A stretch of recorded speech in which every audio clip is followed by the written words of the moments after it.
moi. Donc pour les regards vers toi. Vraiment à moi. Ok, pas de souci. On parlait des études, à bosser avec pas mal de Grenoblois, Mister V, Théo Juice, Kaba, Tortoise. Cette clique, c'est un petit monde, Grenoble c'est petit. Salut à tous, c'est Thomas Cadou, on est sur Timeline pour APM Film et aujourd'hui je vais vous parler du clip Allié que j'ai réalisé pour HDX.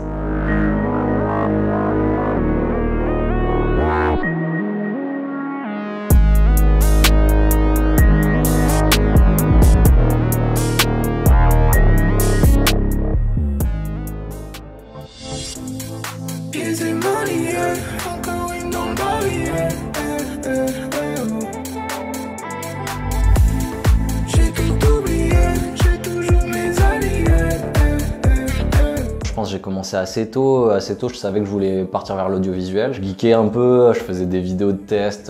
Tout ce qui était audiovisuel, ça m'intéressait. J'étais un peu plus porté sur la post-prod dans un premier temps. Je suis un peu un gamin d'internet, donc j'ai testé plein de formats. Comme je disais tout à l'heure, je suis passé par YouTube, j'ai testé plein de choses. Rapidement après, je pense que j'ai la double casquette du coup, parce que pour mes vidéos, eh ben, je me formais moi pour m'amuser tout simplement. Et de l'autre côté, après, j'ai confirmé un peu avec les études où j'ai terminé après sur Paris, parce que je viens à la base de Grenoble. Puis je suis venu finir mes études à l'école de la cité de Luc Besson. Ouais. Des infos depuis le départ, terminons le débat. Avant l'école, je faisais les choses parce que je les trouvais belles. Et après l'école, je me suis dit, je fais par exemple tel plan, je vais le faire parce qu'il raconte ça. Après une expérience de terrain, mine de rien, puisque c'était une école, contrairement à la FEMIS ou des grandes institutions, c'est une école au cœur de la cité du cinéma, au cœur des studios. Et mes premiers stages, ça a été de la régie sur le bureau des légendes, de la lumière sur Taxi 5, des essais cam sur Anna de Luc Besson.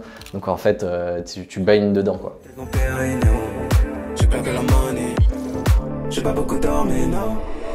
C'était une école où tu étais obligé d'avoir la dalle. Enfin, sinon, tu pouvais pas te reposer comme, je sais pas, la FEMIS sur un certain prestige où on vient un peu plus te cueillir à la fin de l'école. Après, je me suis plus basé sur mon réseau perso que j'avais taffé en parallèle de l'école. Et dès ma deuxième année, je commençais à jongler avec plein de formats. J'ai jamais été tant clip que ça. Même si venant de Grenoble, j'ai commencé assez tôt en parallèle des études à bosser avec pas mal de Grenoblois, Mister V, Théo Juice, Kaba, Tortoise. Cette clique, c'est un petit monde, Grenoble c'est petit. M'amène, c'est jamais fini. Ils pensent que je vais me perdre vu que je m'enfuis. Je tombe jamais, je rebondis frère. Parce que date de mère en radio, c'est vrai. Donc en fait j'ai fait mes premières armes sur du clip, mais aussi du docu. Sur le projet New Ventura de Tortoise, j'avais fait tout un docu, un 15 minutes. Gros big up à Johan. J'ai commencé après à avoir un taf peut-être plus en freelance, où je faisais beaucoup d'événementiels avec Yard par exemple, des choses comme ça. Un peu de clips, de contenu digital vraiment pour des marques, des choses comme ça. Yeah, yeah. I say I feel invisible.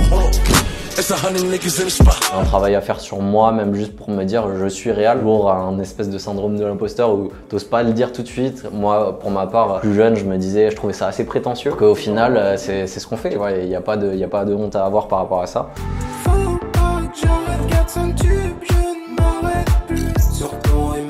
La rencontre avec HDX, ça s'est faite du coup par le biais de French Lab, boîte de prod audiovisuelle parisienne. J'avais rencontré par le biais d'un autre réal, donc Frédéric de Ponchara, qui est passé ici. Que mon producteur là-bas, Ludovic de Souza, que je salue, m'a parlé de ce projet d'HDX, que je connaissais pas du tout. C'était des artistes qui au final sont aussi de Grenoble. Il avait le projet un peu entre les mains, il m'a fait écouter le projet. Il s'est tourné un peu vers moi parce que ils sont de Grenoble. Ils avaient déjà une idée assez précise du clip où ils voulaient quelque chose d'assez chauvin, assez grenoblois, donc naturellement il s'est tourné vers moi.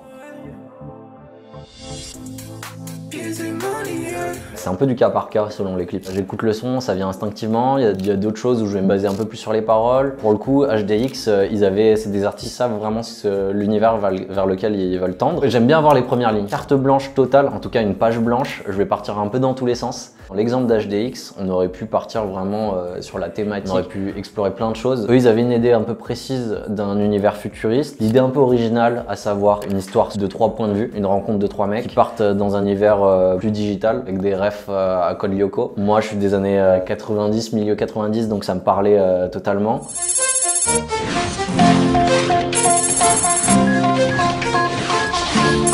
J'avais pas exploré encore de SF et je me suis dit bah c'est l'occasion.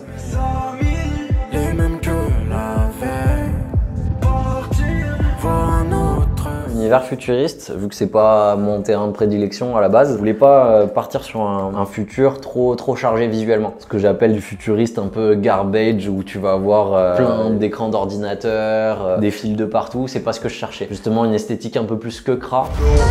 Plus je m'éloigne des faux, plus je fais froid dans le dos. Je voulais quelque chose de plus épuré, plus Dune, plus Blade Runner. Étant quelqu'un qui veut tendre vers le travail en pellicule, je voulais aussi avoir quelque chose d'assez mode, assez épuré. C'est un peu mes inspi d'ailleurs pour ce clip. Pour travailler au Stead, on a essayé d'avoir quelque chose d'assez mode. Je pouvais m'appuyer sur leur stylisme qui a été fait par Alexis Kolchak, un grenoblois aussi. Un futur assez épuré, je voulais pas que ça parte dans tous les sens. Avec Swanside qui était en charge de la post-prod.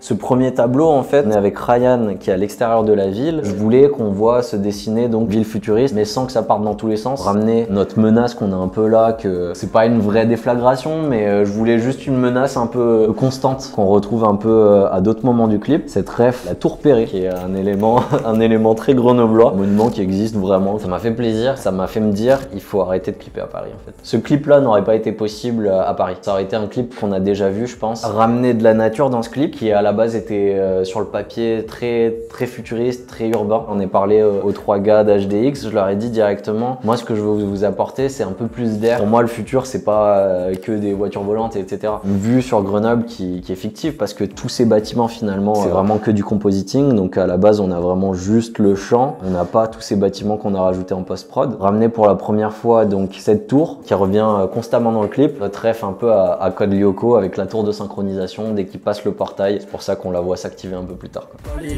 Mes sentiments jamais déguisés.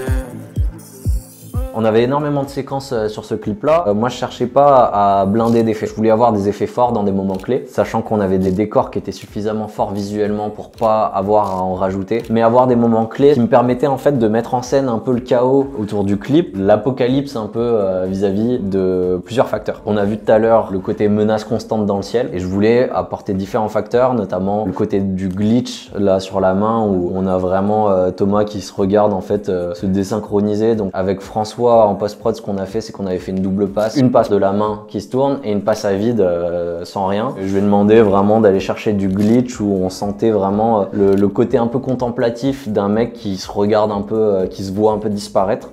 Là j'ai beaucoup d'amis, si jamais tu t'ennuies, mes feelings sont pérés.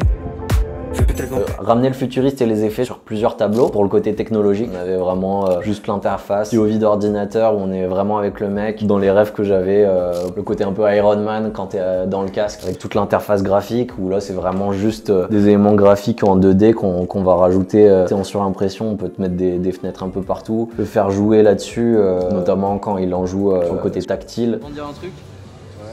Tu le déplaces. Tège-le. Sur ce plan-là, notamment, je me suis offert pas mal d'options de regard, de navigation, de clic. Ok, j'ai des options après sur la post-prod, avoir un truc un peu interactif et après Swan, il pouvait faire un peu ce qu'il voulait. J'en profite pour parler de Rov Squad avec qui j'ai bossé pour la première fois sur ce clip en post-prod. De déléguer le montage, c'était une chose que j'avais jamais fait jusqu'ici. Sur ce clip-là, j'ai travaillé à l'image avec Sian Mariani, mon chef-op. C'était la deuxième fois que je bossais avec lui. J'avais fait un petit clip pour le poteau Kaba, autoproduit, donc dans des configs totalement différentes. Ça a fait sens assez rapidement. Je voulais retravailler avec Sian. C'est un gros chef-op en devenir, donc il m'a encore giflé pendant tout ce clip. Avec la caméra. Et essayez pas de venir vers la cam, genre en mode jouer avec la caméra. Là, je pense que si le 22 il est là, on joue en balle, on peut tout rentrer là. Sian Mariani, c'est un chef-op à suivre, donc voilà, c'est un nom à retenir.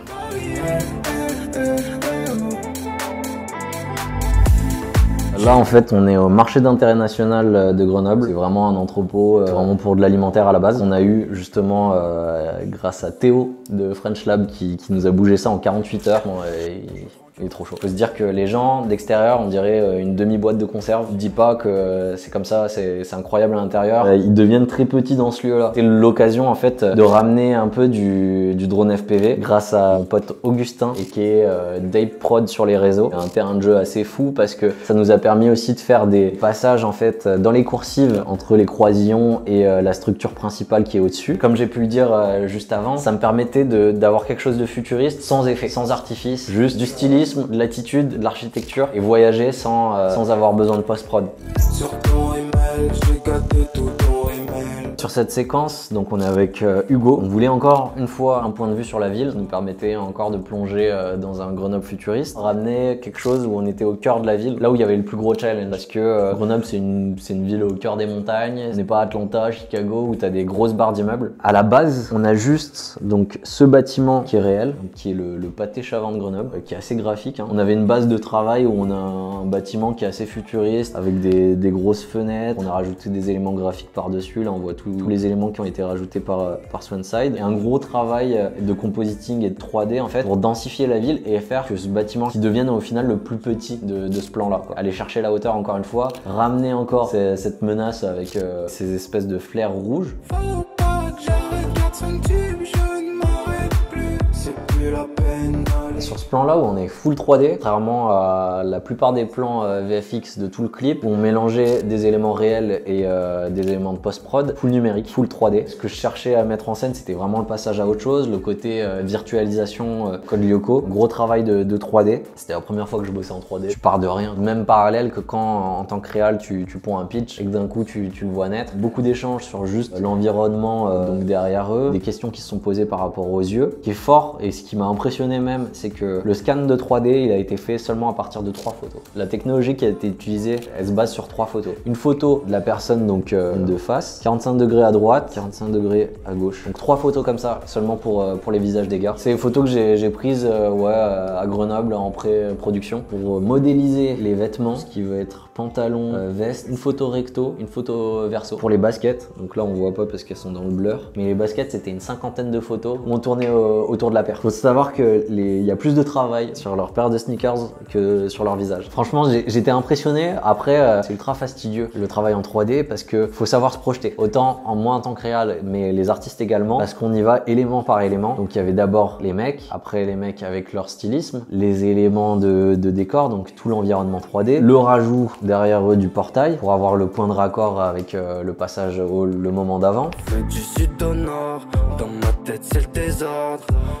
De par les VFX, on est sur un processus qui est bien plus long, donc on a dû avoir 1 mois de post-prod. Et surtout, ce qui est appréciable autant de la part des artistes que du label, c'est qu'on a travaillé avec des gens qui nous ont laissé le temps, ce qui est très rare en vrai. Au milieu du tournage, je me suis dit que c'était pas un clip que je voulais monter au final. J'ai senti que c'était l'occasion en fait de déléguer, chose que j'avais jamais fait, donc c'était l'occasion de travailler avec Rough Squad pour la première fois, qui est une boîte de post-production et qui produisent aussi de temps à autre des clips. On fait un travail incroyable. On est arrivé sur un tournage qui allait être ultra long, fastidieux sur toute la partie de post-prod, pouvoir me libérer un peu de ce poids-là, m'assurer de la coordination entre les différents intervenants, Swanside, Rough Squad et aussi Florian Martini à l'étalonnage, parce qu'il nous a fallu faire plusieurs passes d'étalonnage côté de Swanside où ils avaient besoin sur certains plans d'avoir les plans étalonnés ou en tout cas pré-étalonnés. Processus que j'ai découvert en fait. Je sais pas encore si c'est quelque chose que je kiffe. C'est nécessaire parce que c'est du temps qu'il faut prendre. Je pense que si tu prends pas le temps sur la post-prod, c'est le meilleur moyen de ruiner des belles images.